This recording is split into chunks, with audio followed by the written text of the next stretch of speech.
Je profite aussi de l'occasion, parce qu'il y a les populations des Timboué, actuellement, qui sont un peu perdues concernant l'affaire Perenco. Écoutez bien ce que je suis en train de vous dire. L'État gabonais a mangé une partie de l'argent donné par Perenco. Vous vous rappelez de la plainte, des premières plaintes déposées là-bas au Gabon? L'État gabonais a reçu, je crois, 300 000 € de la part de Perenco. Est-ce qu'ils vous l'ont dit? Voilà. Premièrement. Mettez une croix sur les plaintes qui sont au Gabon. Mettez une croix sur ça. Je vous dis, et écrivez ce que je dis. Mettez une croix sur les plaintes contre Perenco qui sont au Gabon. Maintenant, concernant la plainte qu'il y a ici, qui est traitée par un cabinet qui siège à la Cour pénale internationale et dont Oligui lui-même a vu, dont son directeur de cabinet lui-même a vu.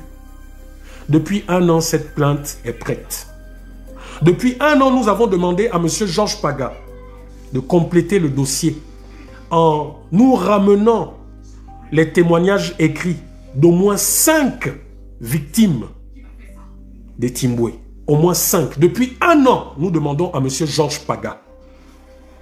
Depuis 1 an, M. Georges Paga organise je crois, des missions, on va là-bas, et est incapable de nous ramener ces documents.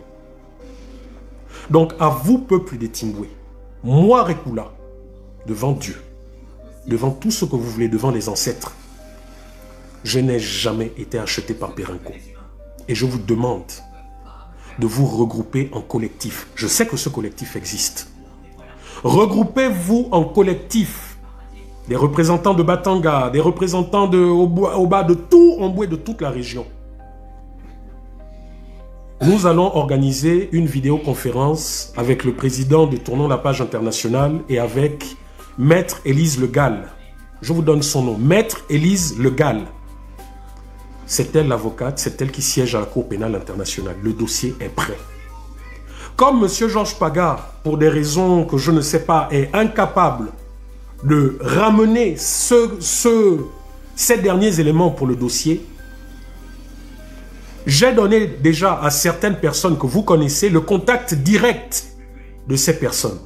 Regroupez-vous, nous allons organiser une visioconférence pour boucler ces derniers éléments et pour déposer une plainte. Voilà. Je vous parle là les yeux dans les yeux. Est-ce que ce que j'ai dit concernant M. Mpaga est faux?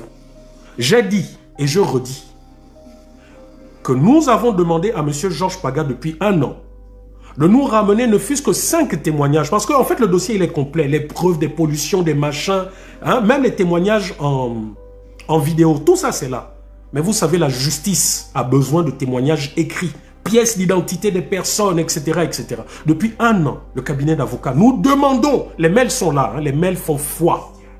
Nous demandons à M. Georges Paga, qui se présente là-bas comme étant l'instigateur de tout ce travail, qui se présente comme étant celui avec son organisation qui paye les avocats qui sont sur ce dossier, alors que ce n'est pas vrai. Ce n'est pas le rôle BG qui paye les avocats de ce dossier. Donc depuis 1 an, nous attendons ces documents. Mais comme M. Georges Paga, mon grand frère chéri, est occupé, vous les habitants des Timboué, pour que vous ne dites pas que Rekula a été acheté ou que je freine, je vous demande, encore une fois, regroupez-vous en collectif. Dans la semaine, nous allons organiser une visioconférence avec l'avocat et avec les ONG qui nous soutiennent et qui ont payé l'avocat. Voilà ce que je dis. Et je le dis de façon publique. Maintenant, s'il y en a qui disent que ce que je dis est faux, j'attends leurs éléments de preuve. Moi, Rekula, je ne me suis pas engagé pour mentir aux Gabonais. Je ne me suis pas engagé pour me faire de l'argent sur le dos des Gabonais. Je travaille. J'ai un métier. Oui, c'est dur pour moi actuellement parce que je reprends tout de zéro. Parce qu'on m'a confisqué ma vie au Gabon. Oui, c'est dur. Mais je préfère reprendre ma vie à zéro et continuer de marcher les épaules carrées. Mais aujourd'hui, je peux vous dire qu'il y a des personnes qui n'osent plus me regarder dans les yeux.